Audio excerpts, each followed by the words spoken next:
What the fuck is going on, man?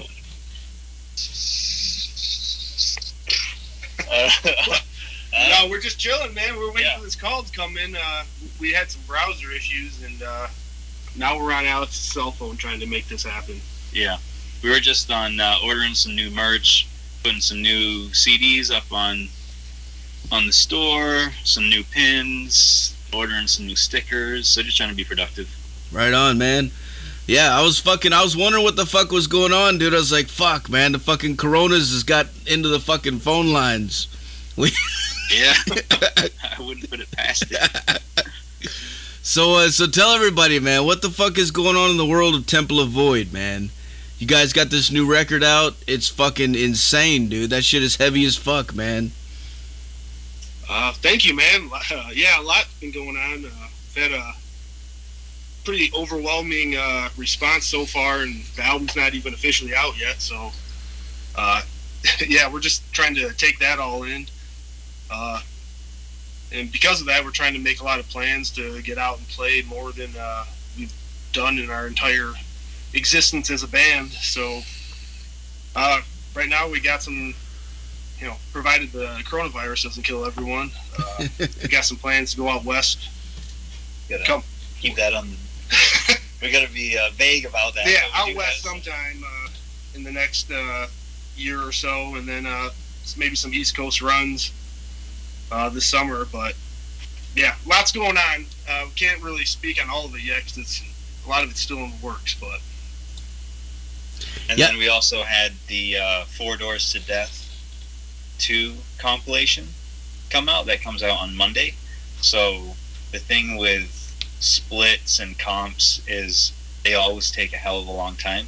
So even though we have a new album coming out in a couple weeks that we recorded last year, the Four Doors to Death songs were recorded like 2 summers ago, and they're only now coming out.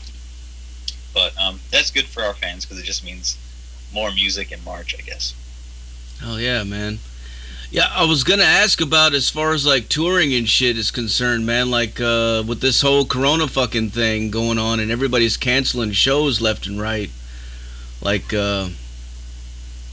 how is that affecting you guys? Like, what are your as far as your plans? It hasn't affected us yet. We have 2 shows at the end of April, Toronto and Detroit. As of right now, they're still in place, but we'll see. We'll see how this unfolds in the next few weeks. Right now, we hope to hell that we can get to Toronto and play the album release in Detroit, but no one knows anything really right now, and it'd obviously be a huge bummer if we had to cancel it because we haven't played a show in well over a year, so we're itching to get back into it, and we put a lot of work into it, and we have a lot of people that we know that are looking forward to it, and we don't want to let them down. So yeah, we have people flying in from out of state for that show. Yeah, we've had people contact us that are coming from around the country for the show, so a lot of pressure. We hope it happens. But we just got to keep on keeping on. Like we can't have any knee-jerk reactions, and we got these shows coming up, and then we've got some stuff happening in August, and then probably November, and we just have to assume that it's all gonna be okay. Hell yeah! Like canceling things preemptively, so. Hell yeah, man. We'll keep on booking shows. Right on, dude. Well, fucking, as far as the recording of this record, dude, fucking, can you tell us a little bit about, like, what went into it as far as, was it different from the last time? And did you guys try anything different? Well, that's loud. Hang on, let me turn my computer down. I think everything that we do is similar but different, right? Like we use the same producer or engineer, same studio, essentially the same equipment. It's the same process, but when you go through it time and time again, you just build up a better flow, a better rapport, a better understanding, just a better working relationship, so you can keep on refining the thing that you do and making it successively better each time. And I think the 2 biggest changes would be, this is the first, well, I say the first time, but Don recorded on the Four Doors stuff. Yeah, first album It's with our Don. first album with Don on guitar. So we've only had one lineup change in 7 years, and it's just been Eric departing on guitar and Don joining us. So this is like Don's first full length. So that's the first major difference. And the other, I think, bigger difference is, even though we've experimented with synths and sound design since the demo, we've upped the ante on the new record, and we made sure to collaborate with some really strong people we've collaborated with in the past, as well as brought in some new collaborators. So there's a strong sound design element to the entire album, and it really added a layer of depth that we'd hinted at and wanted, but I think we finally achieved that sort of sonic depth that we've been striving for on this record. Oh yeah. Another thing I noticed was definitely a lot of there's a lot of different sounds mixed into it from I know in the promo it said there was different influences and stuff. They even mentioned like Alice in Chains and Pearl Jam and stuff, which I don't really hear that, but I definitely heard like a lot of different like psychedelic type things going on, which I thought were really cool, man. It added another dimension to it. Yeah, I mean, I think one of the things that I tried to stress when talking about that is influence is different from sounds, like using air quotes. You can be influenced by a lot of, like an artist can be influenced by ethereal things like emotion or what they see or what they hear, but they don't translate it. Part of art is translating what you're influenced by and then presenting it in your own way. So even though there was a lot of talk between Don and I in particular about Pearl Jam and Alice in Chains, that's not to say that we were trying to emulate those bands and sound like them. It might have been a way that they approached a song structure or a way that they approached certain chord changes, you know, things that you can't really pick up necessarily without understanding where they came from. Just like I say, there's a Burzum influence, there's a Neurosis influence to what we do, but we don't sound like Burzum. No one's gonna mistake us for, you know, for Neurosis either, or Godflesh. We don't sound like these bands, but these are bands that are part of our DNA, and they manifest themselves in different ways. And so I think if you listen to Self Schism, you can hear an Alice in Chains influence in the bridge, in the little lead that Don plays. There was a lot of Jerry Cantrell talk. I think it's one of the, I know Brent isn't a huge Alice in Chains fans, but it's one of the bands that most of us can agree that we all dig as a band. Oh, Jerry Cantrell's fucking badass, dude. No questions about that. Hell yeah. But the psychedelic thing is hugely important, I think, to our sound since the beginning, using phasers and flangers and just having movement in the sound. Again, like for me, like Hawkwind is an influence, but no one's going to mistake us for Hawkwind. It's just where what goes in and what comes out are two different things. And what comes out, it always has to sound like Temple of Void. Yeah, totally, man. Totally. And that you know what, that's really cool. I think it's cool whenever bands do that, and especially in your case, because like you're saying, I mean, you definitely don't sound anything like those bands. You've got your own sound, but you know, when you're influenced by different things and you're bringing everything in and you're putting it together, and that just shows that you're making your own fucking sound. You know, like some bands, I don't want to name any names, but I mean, some bands will, you know, mention their influences and you can definitely fucking hear it. Like it's like, yeah, it's like to a T, you know. But you guys definitely have you doing your own fucking thing, man. That's fucking cool. Yeah, I mean, I think that we don't ever aspire to be like a generic, you know, fly the flag of like HM2 pedals or anything like that. Like that's a thing. That's cool if that's what you're into, but we're, I guess, a bit more complicated in where we're drawing our inspiration from. It's a bit more all over the place, but that's our strength too at the same time. I think maybe our differences are our strength. Probably. Hell yeah. Adam Burke, man, fucking did the artwork for this record. He's a fucking amazing dude. That guy has got some crazy shit, man. What brought you guys to him? Like, how did that come about? Well, yeah, Adam's all over the place. He does a ton of great album art. So when we started looking for people, we got in contact with him. He seemed open to some of our ideas, and I think that was, again, an artist that we all kind of agreed on pretty easily. We tossed a few other names around there, but he was pretty unanimous. And man, he really, of all his artwork, man, I really think the one he did for us is the best. And I'm not just saying that because it's ours, but I look at that thing and I'm still blown away by it. He did a really great job on it. It was actually interesting how diverse our opinions were when it came to all the ideas that we had for artists, because just like saying like Alice in Chains is one of the few bands that we can all agree on, Adam Burke was like one of the few guys that we could all agree on as our number one. But there were so many others that we threw out where it's like, no, Brent doesn't like this guy, or Alex doesn't like this guy, or Don doesn't like this guy. And it was actually hard to narrow it down. Yeah, it took a bit of back and forth before we narrowed it down. But it was, at least we did, and we're all super blown away with what he did for us. So sometimes that struggle, you got to struggle. But it's all good.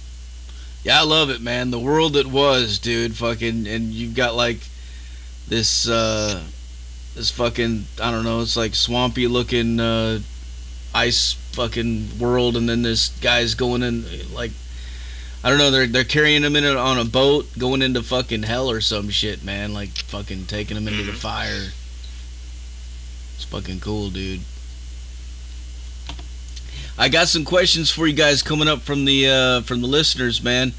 Vicky Grandy wants to know, do you guys plan any time in the future to play in Winnipeg, or have you already? No, we haven't. No plans. No. And no plans yet. We're open to playing anywhere. It's just sometimes, we're from Detroit. We're a little isolated here, so sometimes it's got to make sense. We're all working professionals, so sometimes to get out on the road for any length of time to make it out there is not feasible. So sometimes we base it around like a festival. If we can get a festival appearance, we might do a few shows around it. So no plans for Winnipeg, but given the opportunity, we'd love to. And we did just sign with Continental Touring, so we've got this guy Daniel, who's going to be helping us out, getting us shows, getting us out there more. So I think you can expect to see more of us. At least that's the plan. Hell yeah, man. Another question from the listeners: how many instruments do you guys play? How many instruments do we play? Yeah. I only play one. Mike's probably our most talented guy. He can sing, play guitar, bass. I wouldn't be surprised if he could play drums. I know Don can play drums as well as guitar, but the rest of us were mostly just one instrument apiece. Right on. Another question is, where are some of the favorite places that you played or would like to? Some of the favorite places we played?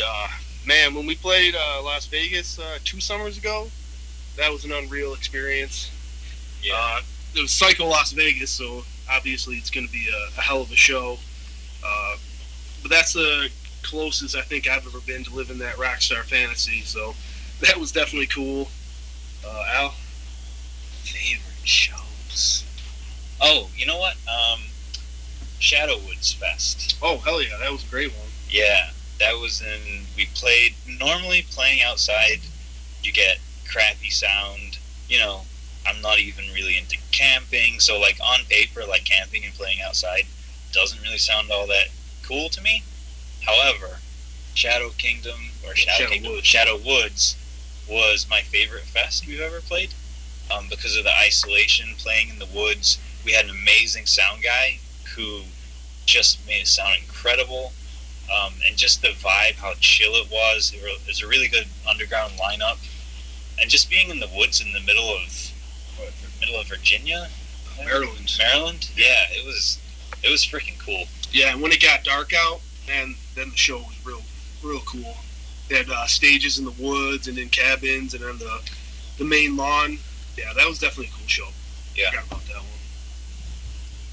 Fuck yeah, man.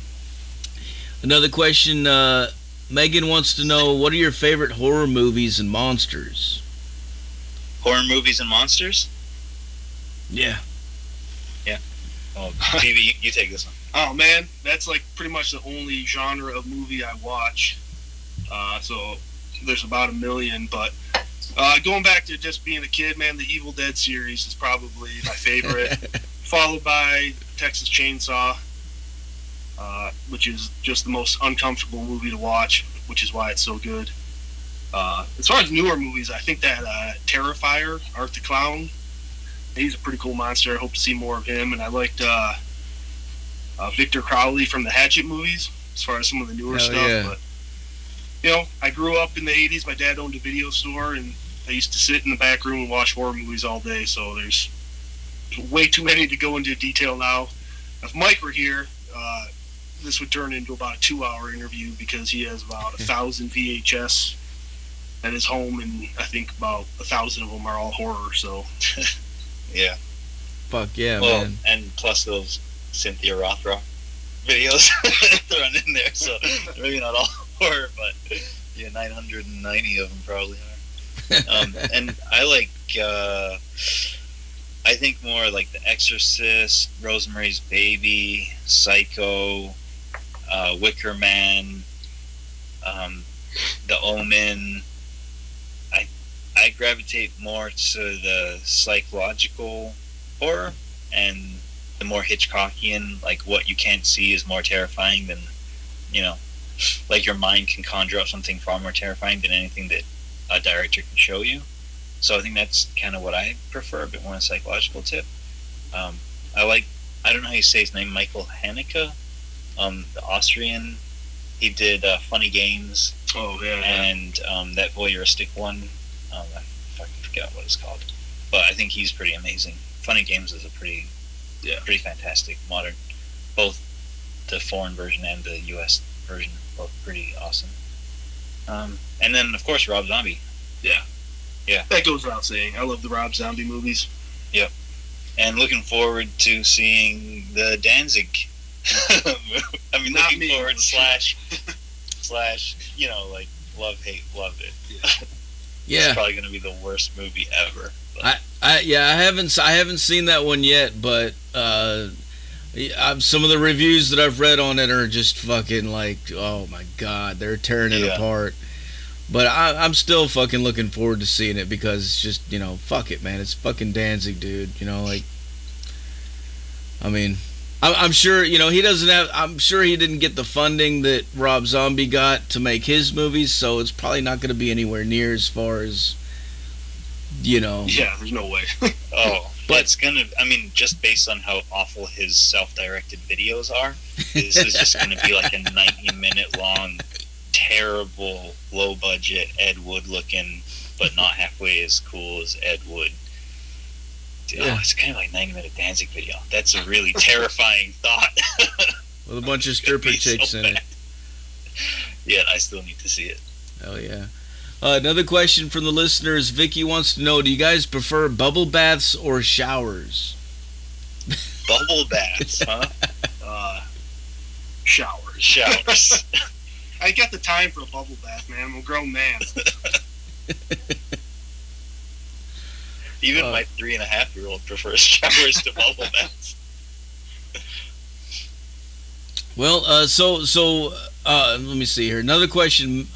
Mega Mike wants to know what's the best bands that you guys have played with so far. Oh, well, you know what? We're booking them on the release show. Like, we've played at least 2 shows with Rotten Kingdom from Kentucky, and we brought them up. We're bringing them up for our record release show in April, and then we may be playing again at a yet undisclosed show in the future. So we're playing with Rotten Kingdom a lot, and we're playing with them a lot because we think they're freaking amazing.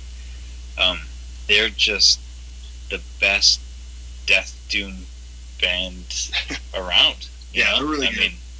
I mean, they got a new album that came out this week or next week. They're definitely worth checking out. Yeah, I can't wait to get it. And then Valdrin, they're also from down south in Cincinnati. They sound like they should be out of Norway in the mid '90s. They're playing our record release show. Same thing. We thought we played with them 2 Decembers ago. Blown away by them. They got a 3rd album coming out on Blood Harvest, I think. Same thing sometime early this spring. So those are 2 bands that we vouch for big time. Who else? I kind of want to pull up my Facebook and see all the bands that we've... Cruthu. I like that band. They're from Lansing, Michigan. Kind of a traditional doom metal band. Same thing. They're opening up our record release show. So we try to curate a show of bands that we want to support that we also think are, doing something really cool nowadays. So if you just check out our record release show in Detroit, I would say check out all 3 of those bands. I'm looking through all the bands we've played with on our website. We did play with Crip Sermon in Philly, and they're one of my all-time favorite bands, to be honest. Yeah. So yeah, Crip Sermon, big time. Oh, their new album is fucking killer too, man. Yeah. Hell yeah. Yeah, I think those are the most knowable. Yeah, those are the bands I'd like to shout out to for sure. Yeah. Man, there's another question from the listeners about the album art. Asking, what did you guys have a specific idea in mind, or did you just leave it to the artist? I think we threw out a few different concepts. I mean, in my opinion, if you hire an artist like him, you kind of want him to do his thing. But yeah, we gave him some general guidelines a little bit, and I don't know. Yeah, I mean, like, we gave him the title and some general themes, and Mike was the one who was interested in having the ferryman taking us, down the river. That coincides with some of the lyrics on the song, the "Leave the Light Behind" track. Yeah, so that's like there's different mythological and like different different IP that we've kind of borrowed from and leaned into. From like Warhammer or from different mythologies, and we've kind of blended them together. Just like we talked about having disparate influences musically, there's also disparate influences from a content perspective, lyrically and thematically, and so they all kind of blend together into something that's unique and something that you can interpret yourself, really. And Adam Burke has an incredible sense of scale, and if you don't use that quality of his on your artwork, you're missing out, because that painting, especially if you were to see it gatefold, it's epic is an understatement. It's just it's beautiful. It's classic. Yeah, and that was something that kept on coming back to us time and again, looking at his artwork, was scale, because it gives you this sense of depth and dimension. And just so we're talking about that musically, how we wanted to make it a little more three-dimensional sounding, like when you're listening to it in headphones and there's all these layers unfolding. I think part of the immersion into the world and all that spacey sound and that kind of stuff, you need a cover that feels like you're entering into a journey, and having the small scale of those tiny figures on the ferry going into that massive mountain. You don't know it. Again, it's kind of more that Hitchcockian we can't show you anything that's more gruesome than what you can imagine. So you have to imagine yourself where those guys are going. What's in the mouth of that mountain? What's in that Temple of Void? We don't know. It's up to you to figure that out. And maybe the music will, paint its own picture for you. Oh, hell yeah, man. Yeah, Adam, he definitely has a lot of depth to his art, and the detail is just out of this world, man. He did the original logo for Metal Devastation Radio years ago. We contacted him and asked him to just do us like this goat fucking thing. Oh, that's cool, right now. Yeah, and we bought the digital print of it, and then a couple years later we got the opportunity to buy the original print, and he sent it to us. And when I got that thing and looked at it, the actual fucking painting of it, man, it was just holy fuck, man. It's like, and to think that he does that with a paintbrush is fucking, Yeah, he's a talented dude for sure. That's some crazy shit, man. But yeah, the album art that you guys got here, man, it definitely goes with the record. It sounds, it looks exactly like it sounds. It's fucking, it takes you into that fucking hole, dude. Mission accomplished. Yeah. Hell yeah. Well, I'm about out of questions for you guys, man. Is there anything else you want to add to let the people know?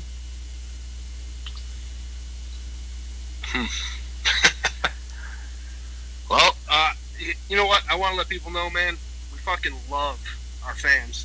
They've been really awesome supporting us since day one, and the response for this album right now has been pretty overwhelming, and I hope they appreciate that. I feel like we try and take the time to let them know, but, Can't say it enough. Can't say it enough, for sure. So, it's never taken for granted, and it's always appreciated, so that's a huge thing right there. Shout out to the OMC as well. You gotta do that. Al, you got anything else? No, I think you summed it up perfectly. Thank you. And where can people go to find out more information about you guys? Get some records, t-shirts, stuff like that. Well, we have our Bandcamp. I know that's where we get most of our direct support from, so that's always appreciated. People coming and supporting us directly through there. I know a lot of people collect vinyl. We don't sell that, so they got to go to Shadow Kingdom for that. And information, we have Facebook and Instagram as far as social media, so we try to stay active on that without being overbearing on it. So yeah, that's where you're going to find most information about us, I'd say.